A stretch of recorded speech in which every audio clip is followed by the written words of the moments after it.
Welcome to the You on the Camino de Santiago podcast, Season 3. This podcast is for and about people getting ready for their first ever pilgrimage on the Camino de Santiago in Spain, France, and Portugal. With your host, Camino guide and longtime pilgrim, Nancy Reynolds of the Camino Experience.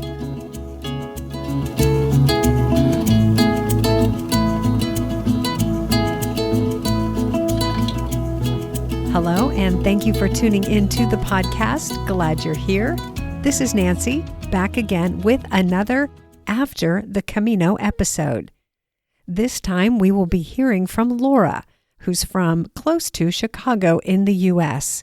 She walked the final 100 kilometers of the Camino Frances in June with her adult daughter. If you want to get refreshed on Laura's story before listening to this episode, you can go back to Season 2, Episode 15. In today's episode, Laura shares with us how her 7-day supported pilgrimage went. Laura and Emily used the company Spanish Steps to arrange their accommodations, meals, and luggage transport. If you are considering using a tour company and want to hear some of the benefits of doing the Camino this way, you will want to hear Laura's report. One of the things that came up during our conversation was the botafumeiro, which is the giant incense burner or censer used in the cathedral in Santiago de Compostela. Laura and Emily were fortunate to witness the swinging of the botafumeiro. You can easily find videos of this spectacular display, which occurs on special holy days and also when a group or organization pays for the ceremony. When Laura and I were talking, I didn't have some of the details about the botafumeiro at my fingertips, so I looked them up for you. There are a couple of different botafumeiros used in the cathedral, and they weigh around 80 kilos. For those of you who think in pounds, that's around 175 pounds, a full adult human. At top speed, the botafumeiro travels through the air at around 65 to 68 kilometers per hour. That translates to somewhere around 40 to 42 miles per hour. Can you imagine that whizzing past you as you sit in a church pew? What an experience. I hope you'll be able to catch that when you are in Santiago. Okay, we will get to Laura in a few minutes, but first I want to give you the first listener tip of the season and also answer a listener question. I'll start with the tip. This tip comes from Claire in New Zealand, who will be walking the Camino Frances in April and May of 2024. Claire wrote to me just after she finished listening to the episode on socks and boots, which was in Season 1, Episode 4. She says, I am an experienced backpacker and want to say, well done. Your information is spot on boots and socks. I like to wear one pair of Icebreaker merino socks. They are not thick, and they give my feet room in my one size bigger boots. Okay, that's the first part of the tip. To buy your hiking boots one size bigger than what you would normally wear. That gives your feet room to move and to swell and expand as you walk. It also allows for plenty of space for your socks to fit in. And if you remember from Episode 4 in Season 1, I recommended that you buy your socks first and wear them when you try on your boots. Here's the rest of Claire's tip. She says, I tell my newbie friends that if they think they have a stone in their shoes but can't find one, they have a hot spot which needs to be taken care of. That's a great tip. If you feel something in your shoe or boot and you can't find anything going on, that's the time to treat it as if it's a blister in the making. Now, the way I like to treat those is to use some duct tape or leuco tape, something to make a second skin. Some people like to use Compeed, which is a product commonly found in Spain at all the pharmacies on the Camino. All right, great tips, Claire. Thank you so much for writing in. The question for today comes from Joe from Pennsylvania, who will be walking the Camino Francés in April 2024. Here's what Joe says. My question is, do folks normally land in Paris early enough to catch the train from Montparnasse to Saint-Jean-Pied-du-Port in the same day and then start walking the following day? Or is it more advisable to overnight in Paris, take the train to Saint-Jean-Pied-du-Port, overnight in Saint-Jean, and then start walking that following day? Well, these are such great questions. It reminds me of, I think it was the first tip I gave you, the first top tip from season 1, and that is, don't rush the start. In my experience, and from what I've observed, it really makes a difference to take your time at the beginning of the journey. When, well, you might be jet lagged for one, it gives you a chance to rest your body and get it caught up to the time zone. It also gives you a chance to slow down and look around you, to meet people, to share your story and hear their stories. I like to think of it like a first kiss. You only ever get one first kiss. You only ever get one first Camino. So why not take your time, savor the experience, enjoy it? I can't tell you how many times I have observed pilgrims get as far as Pamplona, stop and take a deep breath and wonder what the heck just happened. So, to answer Joe's question, which I bet some of you are also asking, taking your time at the start of the Camino sets you up for a different type of experience. Now, you may be short on time, and if you're short on time, feel free to throw this idea out the window and just watch where the timetables line up.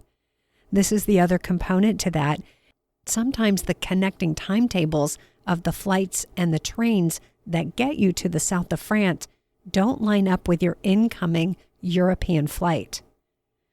Well, truth be told, this question does get asked a lot, and I really appreciate Joe bringing it up.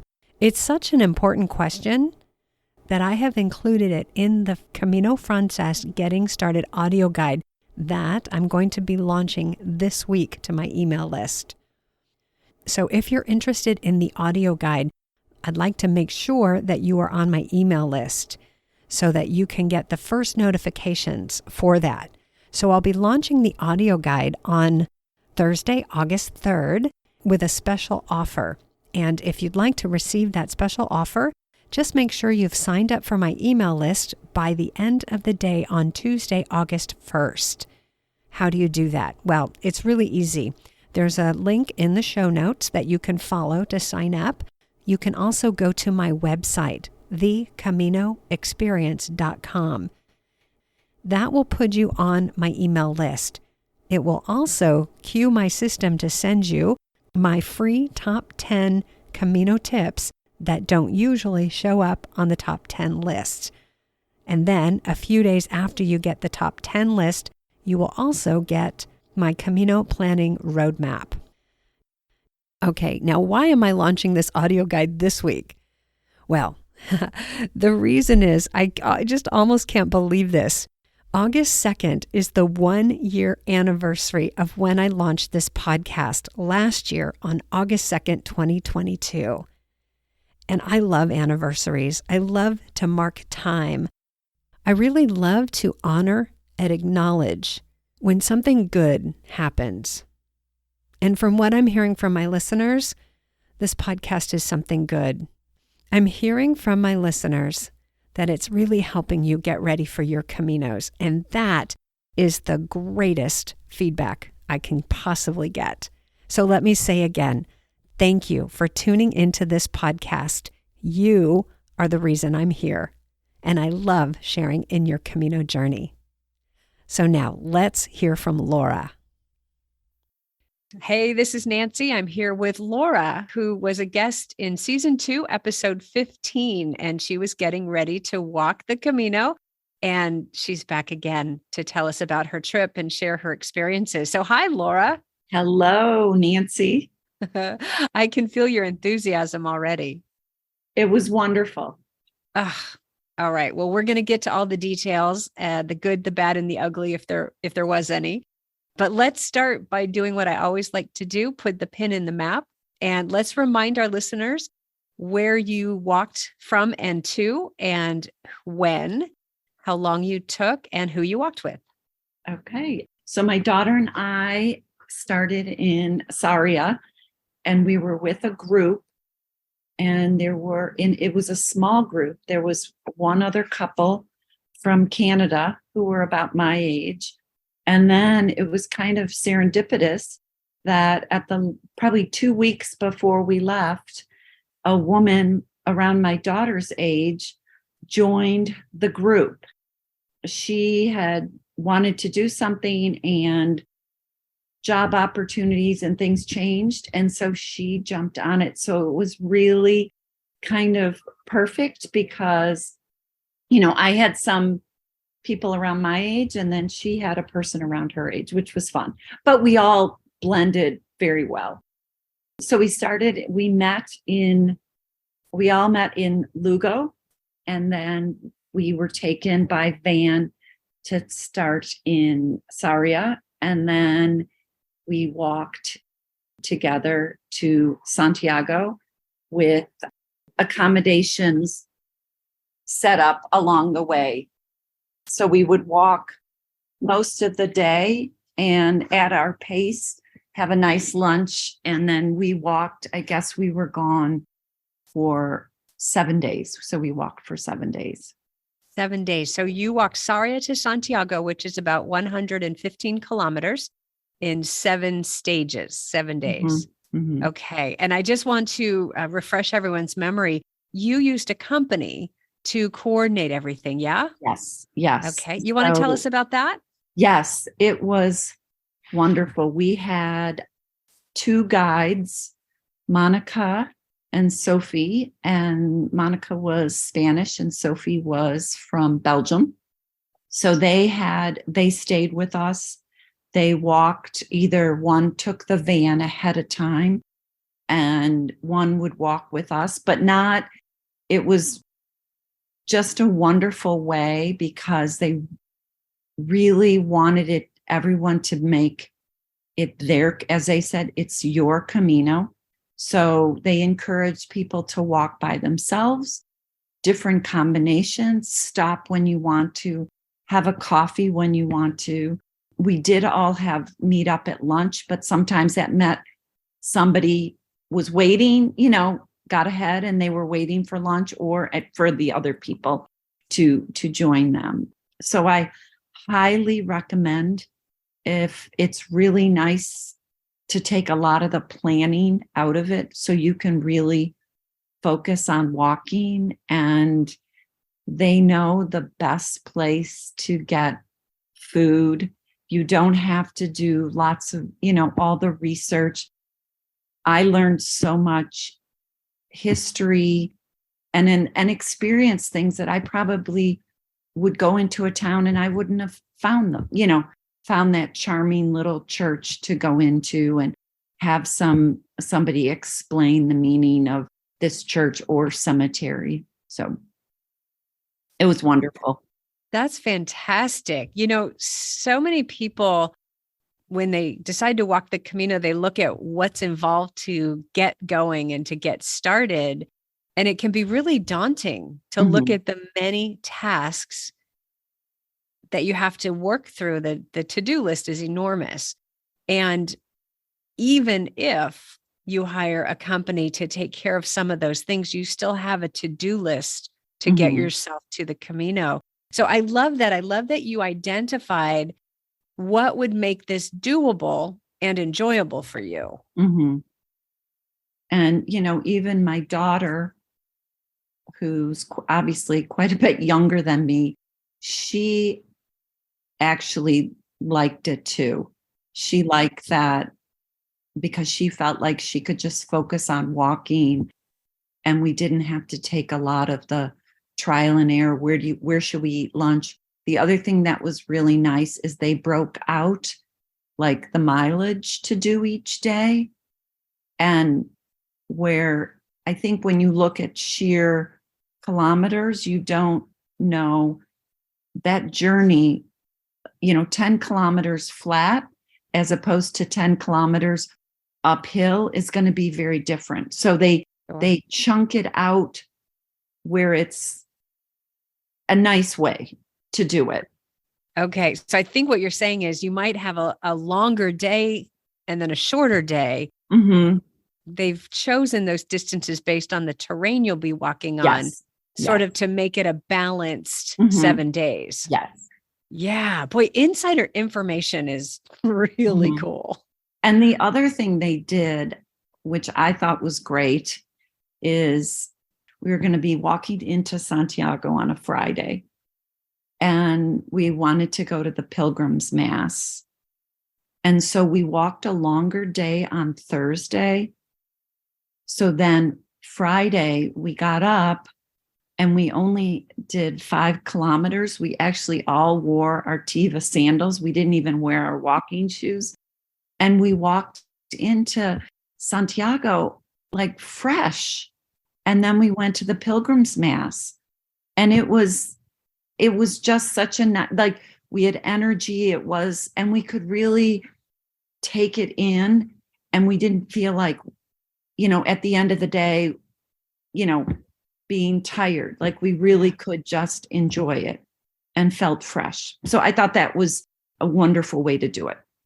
I'm really moved by that. There's something about that really touched me. And I think it might be because if I remember correctly, there's sort of a tradition. So if you go way, way, way back before modern times, people would stop at Lavacoya, which is 10 kilometers from Santiago. And it sort of translates to wash yourself. Yes. And so people would get cleaned and freshened and ready for the approach to Santiago. And then now in modern days, there's an albergue just about 3 or 4, maybe 5 kilometers from the center of Santiago, where many people will stay the night. And that's probably very close to where you stayed. And have that fresh walk into Santiago. It's sort of a way of honoring the finish line. The physical finish line. You're never done with the Camino, I think. Yeah. But to honor that finish line, that's beautiful. That's a very insightful plan. Yeah. And then we enjoyed the Mass, and we were lucky enough to be at the Mass when I'm not even going to try to pronounce the incense. That's a hard one. It's a boto fumero. Yeah, giant incense burner that they swing. How did you feel? Oh my gosh. It's spectacular and it's unique, and nowhere else would you get this experience. No. But it evokes some emotion. So what did it feel like for you? It just for me was to be in this cathedral with people. I only was standing next to my daughter.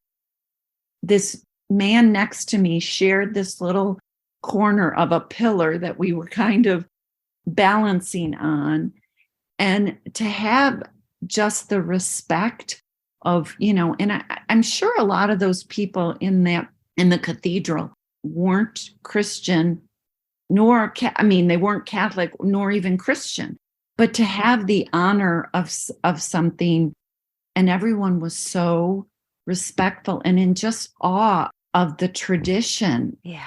It was amazing. And then earlier that week, Monica, one of the guides, said, "Oh my gosh, I just found out we could go. They opened up.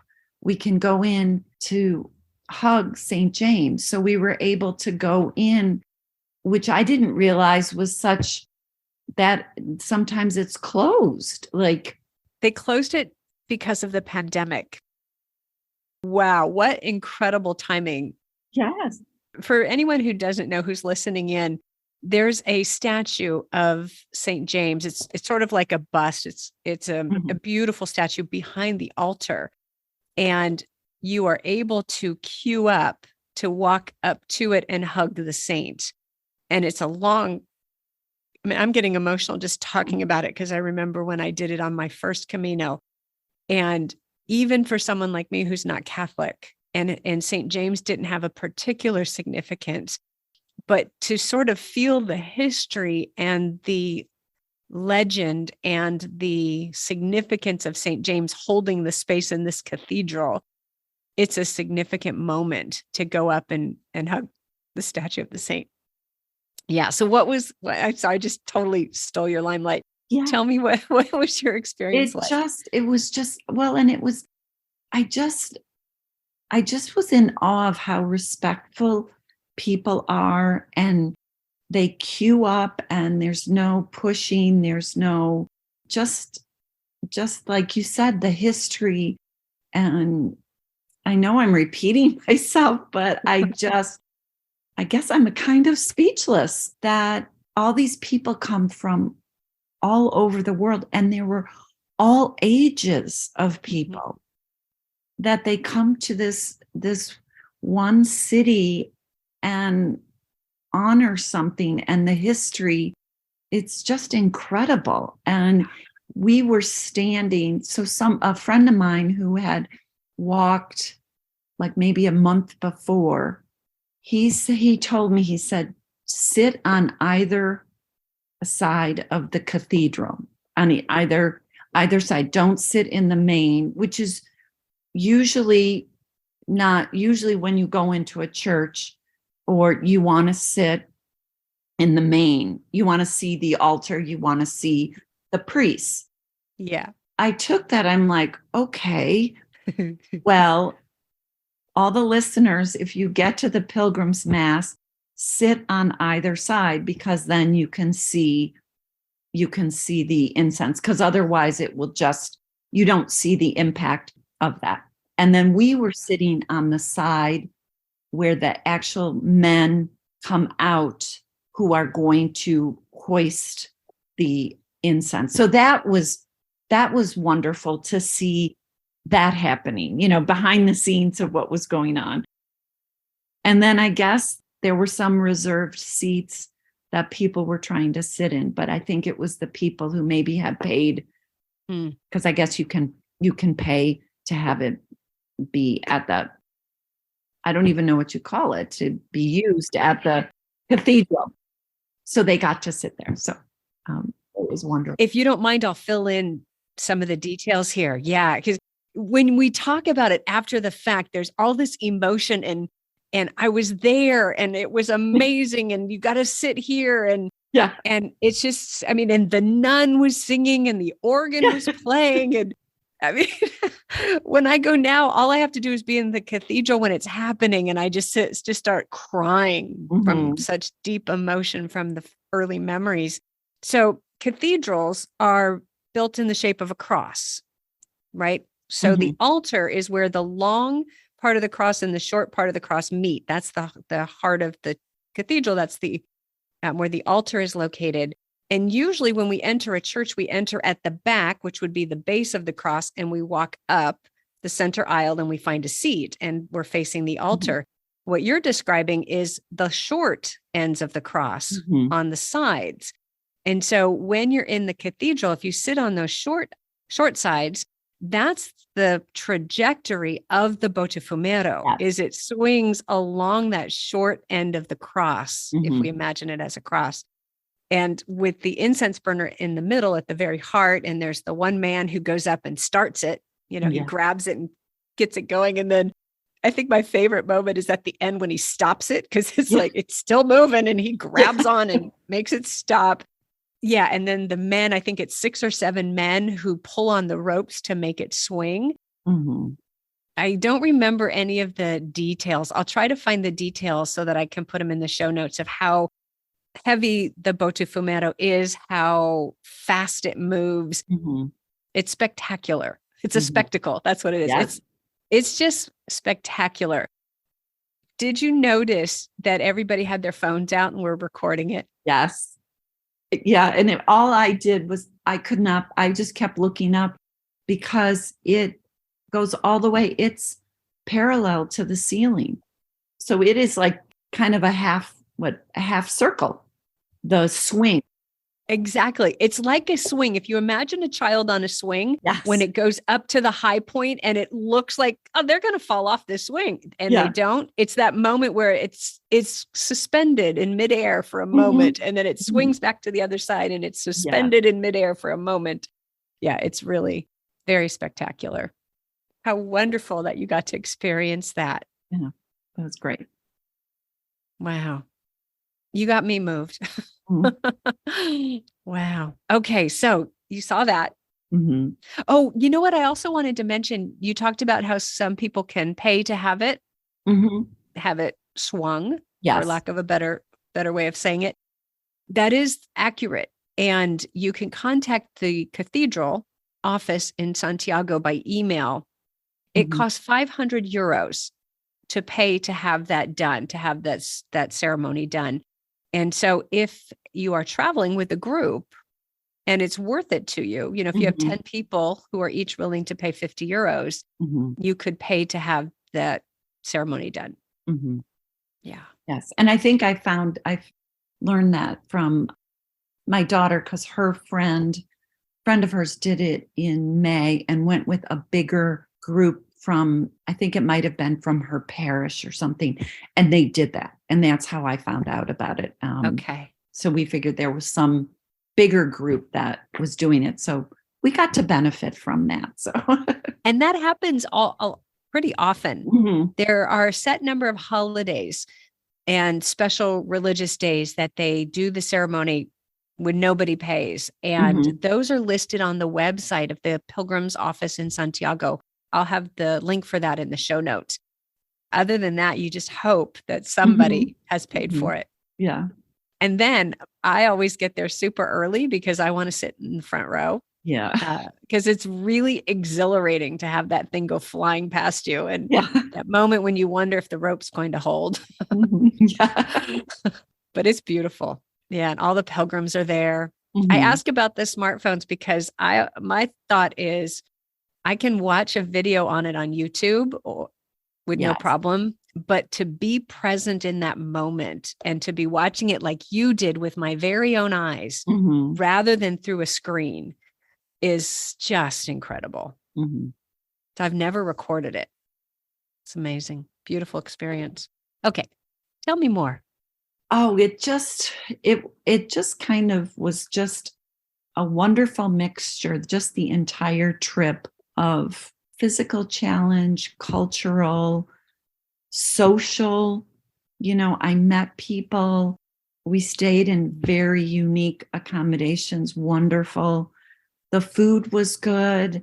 It just, for lack of a better, it just checked all the boxes. It just was amazing. And it is now, like, even leading up to after I did the podcast with you, I found out all these other friends of mine who were doing it this summer or are planning to do it and want to find out how I did it.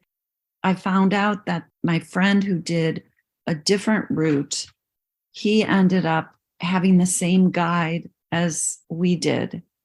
It's just fun to have all the connections. Yeah, you really are part of the Pilgrim community now. Yeah. Oh, wow. Now I know listeners are now wondering, okay, I'm going to need your stages and I'm going to need to know where you stayed and where you eat, but we're not going to do that because you paid a company to provide that information for you. And so we will respect and honor that unless you want to, rattle it off. Yeah. Well, the company that I used was Spanish. It was Spanish Steps.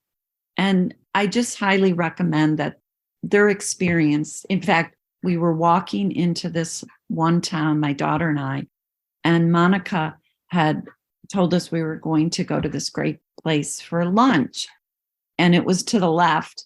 And as we're walking to the right, we saw this other restaurant that had beautiful umbrellas. And it just looked like a place if you were not familiar with the area, you would go to that one. Well, that restaurant was empty. And the one we went to the left where we were meeting our group was full and the food was wonderful. So there's benefits to go with people who know the good places to stay and eat. Definitely. And you know what? As a guide on the Camino, it's one of my favorite things is to share all the good stuff, all my favorite spots. You know, we're going to go to this bar instead of that one. And I'll tell you why later. Yes. Yeah, I just love that. Do you remember where that was? Because that might be a fun thing to share with people. You know what? I don't. I could probably look in my notes because we always got a little paper map with history on the back, which was also helpful. It was kind of in bite-sized pieces, what we just needed for that day. Yeah. Because like you said earlier, there's so much history and there's so much to absorb that it's kind of nice to just get it in real time. Like, this is what we're going to be seeing today.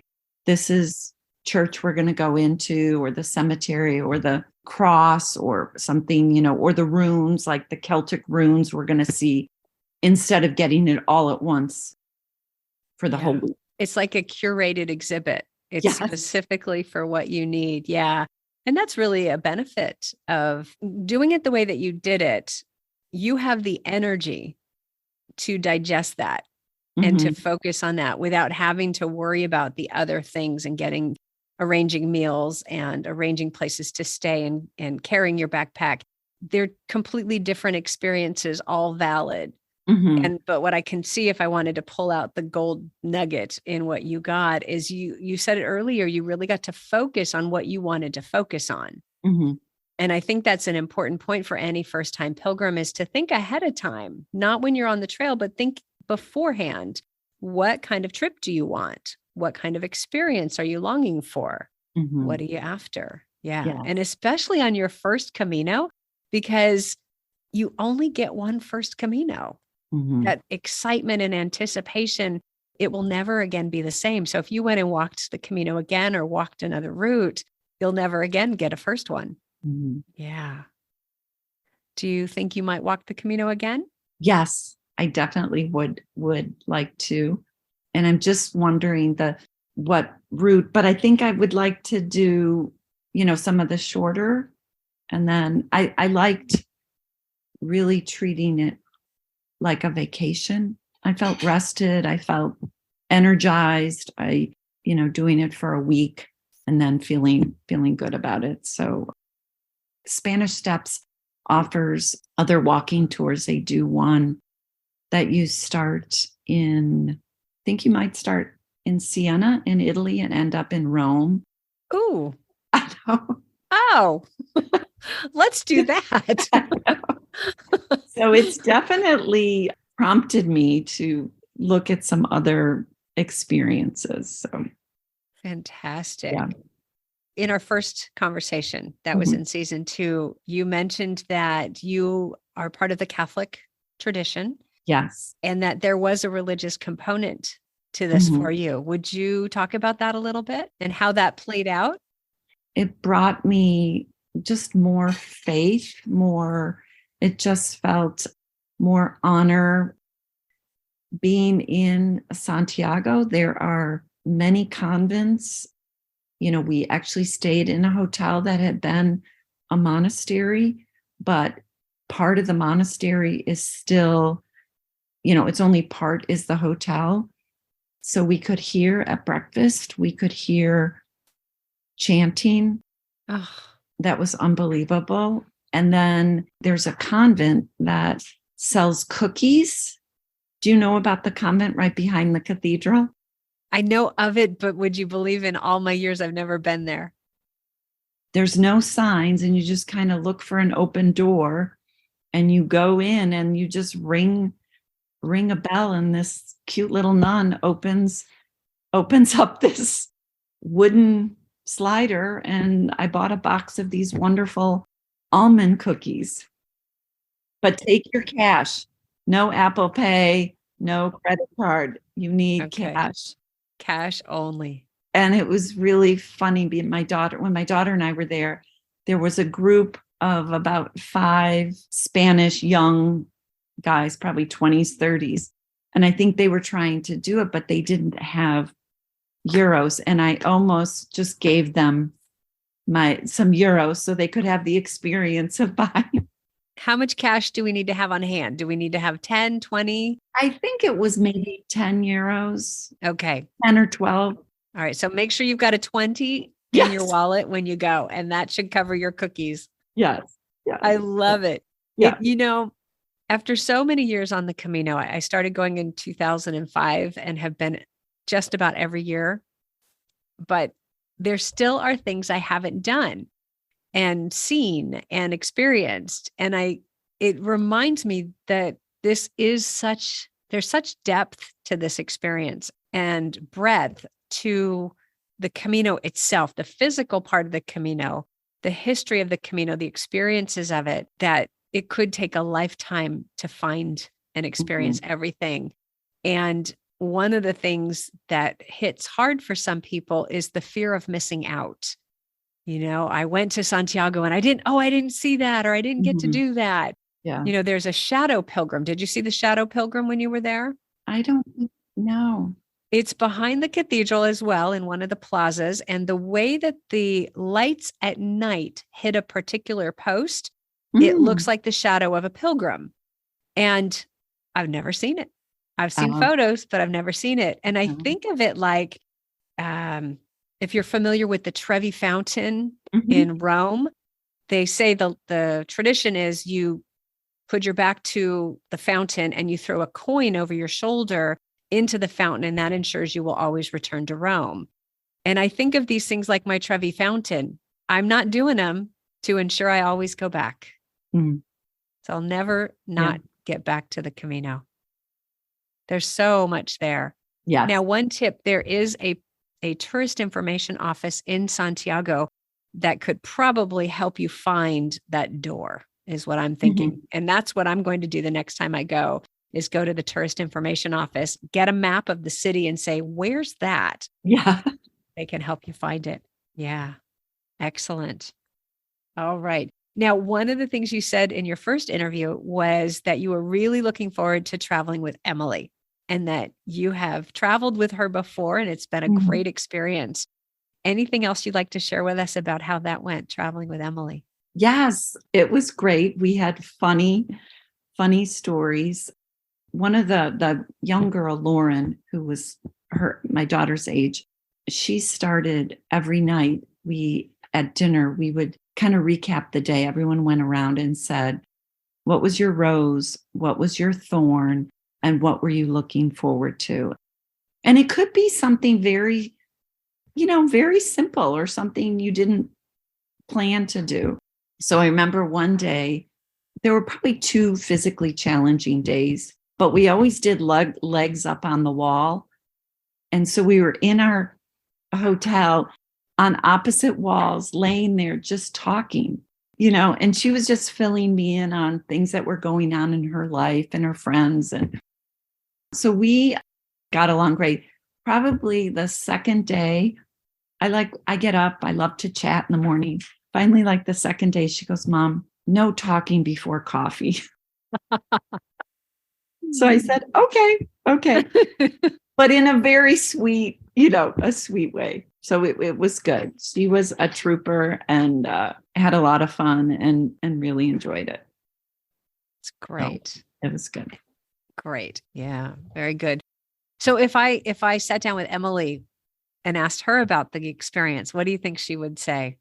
I think she would say she was surprised that how much she enjoyed being with a group. I think she really enjoyed it. She obviously was raised Catholic. She did go to Catholic school.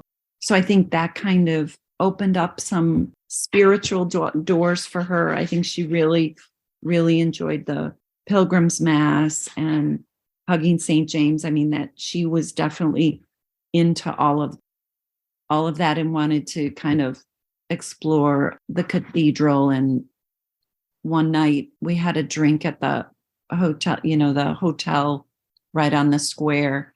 So it was really pretty to see that at night and to Yes. kind of take that in. And also the square at night is fairly empty. There's not a lot of people in there. So that just to kind of see a different view. Yeah. I love that. Because for many people, walking the Camino is about seeing a different view, very literally and very metaphorically, to get a different view. Yeah. And that plaza, for those who haven't been to Santiago yet, is the plaza in front of the cathedral. It's one of those, I think it's a Gallego word that's hard for me to pronounce, but something like Plaza Obradoro. You have the facade of the Cathedral of Santiago, and then to your left, you've got the Parador Hotel, which used to be a hospital for pilgrims. And it's just a beautiful building, old building. And now it's a fancy hotel. It's wonderful to go in there and treat yourself to a high-end beverage or chocolate con churros or something like that in that really luxurious atmosphere after being a pilgrim on the road. Yeah. Now, did you get your Compostela? Yes. Yeah. What was that experience like emotionally? Was that significant to you? Well, we were very lucky that our guides actually they took, like, we got all our stamps away along the way. And then the guides, when we were in the mass, they went and did the paperwork for us. Oh, wow. I have to say it was very fun to get our stamps along the way. Yes. And I love showing people my passport with all my stamps. And I can remember looking at them. That's where we had lunch. And that was that church with the rose petals on the floor, and just very meaningful stops along the way. I love that. It's the perfect souvenir. Yes. Because there's a physical, when you stamp it, it's something very physical and tangible. Yes. And you're feeling, all your senses are engaged in where you are, what you're hearing and smelling and tasting, and boom, there's that stamp. Yeah. Yeah. Oh, it's really cool. Some people listening may not know this yet, but from SARRIA to Santiago, if you want the Compostela, you have to get 2 stamps a day minimum. Did you have any trouble finding 2 stamps a day? No. And we would just get them, like, any place we stopped. We would just get them because it was just kind of fun. Yeah, for sure. The Pilgrim's Office website is really specific about the requirement. And so I'll mention the requirement, but then I'll also say that in actual practice, when they're giving out 1,200 Compostelas a day, it's not likely they're going to look very closely. But officially, you need one where you stay each night, and then one the next day from that same town. But in actual practice, people probably are a little bit more flexible on where they get the second stamp, but definitely where you sleep each night. Yeah. I want to ask one question about Spanish Steps and the group. There are a number of ways to do this thing. When you talk about hiring a company to book your reservations and do your luggage transport, you also can choose to go with a group or go by yourself. So I don't know if Spanish Steps in particular offers that. Did you explore the option of just having a company book everything, but you going independently and just you and Emily walked? Did you look at that as an option? I didn't. Okay. I reached out to a travel agency. I know the woman who manages the office, and I know she had walked it with a group a few years ago. So I reached out to her, asking her, who would you recommend? And she said, this is where I send any of my clients to. So I really took her recommendation and booked it through Spanish Steps. Great. These referrals are priceless. Yeah. So just another consideration for anyone listening, you can walk with a group, or you could have it all booked for you and walk independently. So interesting. Anything else you'd like to share? If anyone has any thinking they want to do it, I think you should just do it. I mean, I think it's very doable. Don't let the physical part be holding you back. We met like an 80-year-old woman walking it, who's going to be writing a book about it. And she just did little chunks every day. And then we met a family from Florida who was walking with their 3-year-old and their 5-year-old. So I just feel like you don't have to do, 10K or 15K or 20K a day. You can just do it what works for you and your experience. Right. Yeah. Just say yes. Yes. Yeah. Break out the calendar, pick a date that works with your life, and let's get this thing going. Mm-hmm. Yeah. It's great. Laura, thank you so much. I really Oh, appreciate well, you coming thank you, back on. And thank you for all the information. My pleasure.